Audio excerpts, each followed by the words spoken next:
It's time for a KNT Netball Association update, and there are big things happening in the league. It was a very good round on the weekend, and we've got Sally Bywater here, our regular KNT correspondent, to tell us all about it. How are you going, Sally? I'm very well. It's great to be back for our first one in July. Another month gone. That's it. Another month gone. The year is rolling on. It's good to have you here. Now, were you out at any of these close games on the weekend?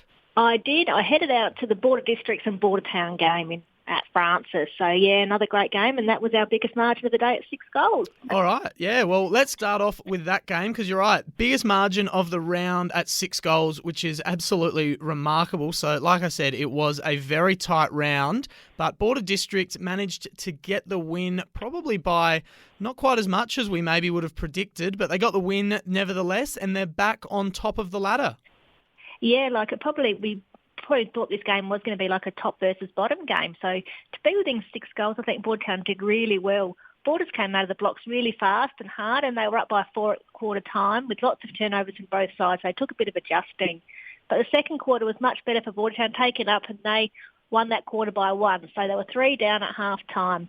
Bordertown made some changes at half time, which probably didn't go their way because they went down 15-7 in the third quarter. So that was an 8-goal margin, but really they made some changes back again for the last quarter and went down by 6 in the end. So they won the last quarter by 5. But yeah, great game here by Borders. A consistent 4 quarters by them and great defence all over the court, which was fantastic to see. But yeah, great game to Bordertown to be within 6 goals on top of the leader Borders.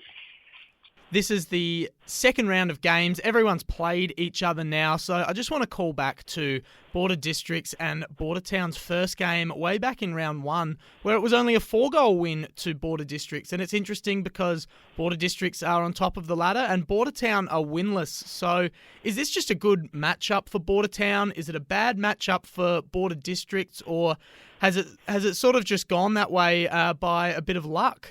Yeah, I think they are a really great matchup, these two teams. So and the teams hadn't changed much since that first game. So there was a bit of a change in Borders' defensive circle, but I think that really strengthened the Rosie Fitzner coming in there for them. And I think if they were a bit more accurate in goals, I think Borders probably would have had a better win. But yeah, the defensive pressure by Bordertown's defence was good to keep them accountable. All right, and a narrow win is a win nevertheless. So Border Districts, like I said, back on top of the ladder at 7-2 with a strong percentage as well. We'll get into our other games for the weekend, and Keith had a close win over Lucindale, 50-46, and that was our second biggest margin of the weekend. It was, yeah, 4 goals. It was just a great round, but yeah, Keith indoors got the win by 4 goals, so it was a tightly contested game with the lead changing many times throughout this match, so it was good to see. And yeah, Keith had the 1-goal lead at quarter time, but Lucindale came back in the second half to win that by 3, so they had a 2-goal margin at half time, so this game could have gone either way. Keith came out again in the third quarter, with being 4 goals up, another 4 goals up that quarter, so another good quarter to finish off with 2 goals up, and it was great to see them blooding some different players in this team as well, Keith, so they've used some great use as well, so using 9 to 10 players, which is great to see. But Lucindale, they've had a bit of a change since the start, so lots of players getting A-grade netball for them as well, which is just very evenly matched these two sides as well, which is great to see. So Lucindale have been playing around with their lineup a bit. Is that due to injuries, or are they just experimenting with who their best A-graders are, and should they feature in finals? They're sitting 6th at the moment, so there's certainly a chance. Are they just trying to figure out what their best squad looks like? Yeah, they obviously do have a couple of players out. So they've had Hayley Smart and Nikki Smart out for a few weeks. And that's a lot of depth and experience in that side. So obviously Chloe Kane came back into the side last week, which was great for them. But yeah, just obviously experimenting to always get the right combination. But obviously these close games they're going to need to win to make finals. So it'll be interesting to see how they go over the next few weeks. We'll move on to our next game, which this was a big upset, certainly one that we didn't see coming. Kingston, with just their second win for the season, they beat Penola, who just last week we were talking them up. They'd claimed top spot for the first time. They were the 3rd team in 3 weeks to take top spot, and all of a sudden they're off top and down to 3rd after this loss to Kingston by 1 goal.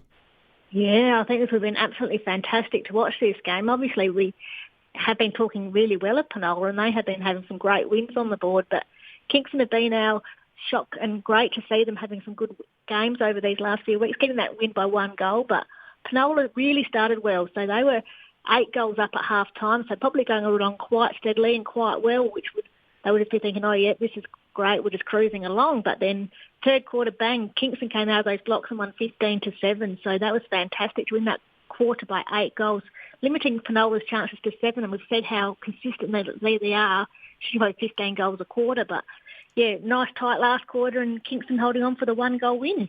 When they met back in round 1, it was Penola winning 56-24. So I know Penola weren't completely at full strength for this one, but a home game against a team that you beat by 32 goals earlier in the year, you'd certainly walk in expecting to get another, well, at least a win, maybe not a win that big, but yeah, I'm sure they certainly didn't expect to drop this one.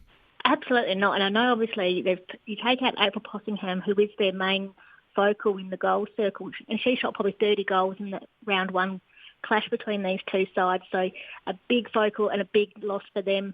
And both of these sides pretty much similar to round 1. So a great turnaround by 30 goals for Kingston to get this win. So I just think it's fantastic. And our last game for the round, the closest game of the round, was a draw. Kybe Bolite and Naracoorte 48 apiece. After earlier in the year, Kybe Bolite beat Naracoorte by a single goal. So really good rivalry brewing here. They're sitting 4th and 5th on the ladder. Kybe Bolite 5 wins and 2 draws now. Naracoorte 4 wins and 1 draw. And we know they've been playing a lot better over the last 4 or 5 weeks. So this is a really important game for the shaping of the ladder. So how did this one unfold at Kybe Bolite? Yeah, so this one was playing under the lights last Friday night. So they had a great crowd out there. And, you know, when you get some men out there watching the games and thinking they know everything. So I think it was loud. I think it was great atmosphere, cold but a bit wet. But apart from that, yeah, we love to see these games between these two clubs. And it was a really fast-paced first quarter between them, with Kybe getting a 3-goal lead at that first break. So they started really well. The wet conditions then came in, but didn't hold back those contests. So there's still some great, strong contests, and Naracoorte taking the second quarter by 5 goals. So they were 2 goals up at half time. And even third quarter, so then coming into that last quarter, it was anyone's game. But yeah, Kybe got up by 2 goals in the last quarter, but just wasn't quite enough to get them over the line. And a draw is a great thing to see. And it was great to see probably both of these sides at full strength. So this is what we're going to see from them for the rest of the season, hopefully. So Kybe and Naracoorte both at full strength. They're sitting 4th and 5th. The top 3 have all had turns sitting on top of the ladder. Do you think Kybe and Naracoorte now at full strength, are either of them or are both of them good enough to challenge those top 3 when we get to finals time? I really think they are. On their given day, I think anyone could beat anyone. And obviously each team here, I think, does match up differently. So we've obviously talked to like Border Districts, Bordertown. They've had some close games, and that's first playing night. But their matchups are really good. So on the given day, I think most of these teams have got great defensive lineups, plus great midcourts, plus great shooters. So on the given day, I think anyone can win, and it just depends on who's available and who's at their best on the day. All right, so Border Districts sitting on top, tied on points with Keith. Penola sitting just half a game behind them due to that draw they had with Kybe Bolite earlier in the year. Then you've got Kybe and Naracoorte not far behind. Lucindale not far behind them either, just 1 point behind Naracoorte. And then Mundalla, Kingston and Bordertown seeking their first win, rounding out the ladder. So the competition is seriously heating up. I know we say it every week, but every week as we get closer to finals, this ladder's just getting tighter and tighter. Oh, absolutely. I just think it's really, really good. And probably maybe those top 7, anyone can still make the top 5. So I think everyone week to week is playing a little mini final within their own club. So yeah, and if Kybe Bolite, they've had 2 draws for the season. So, you know, if they just happen to get up in either of those games, we'd be seeing a completely different ladder. So nice and close after 10 rounds, which is fantastic. Absolutely, and it was Mundalla on the bye this weekend, so they've now played 1 fewer game than everyone else, but they're only 1 win and 1 draw out of 5th spot. So you're right, anyone from those top 7 could certainly make finals, and with the upsets we've seen, probably anyone could win the grand final as well. So we'll leave it there for this week because no games this weekend, right?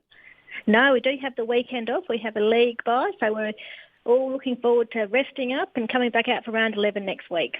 Very good. All right, a much needed week off after all that exhausting action in the KNT. So we'll leave it there for this week. Sally, thank you very much for checking in and providing us with that update. Looking forward to catching up next week and previewing round 11. Sounds great. Thank you very much.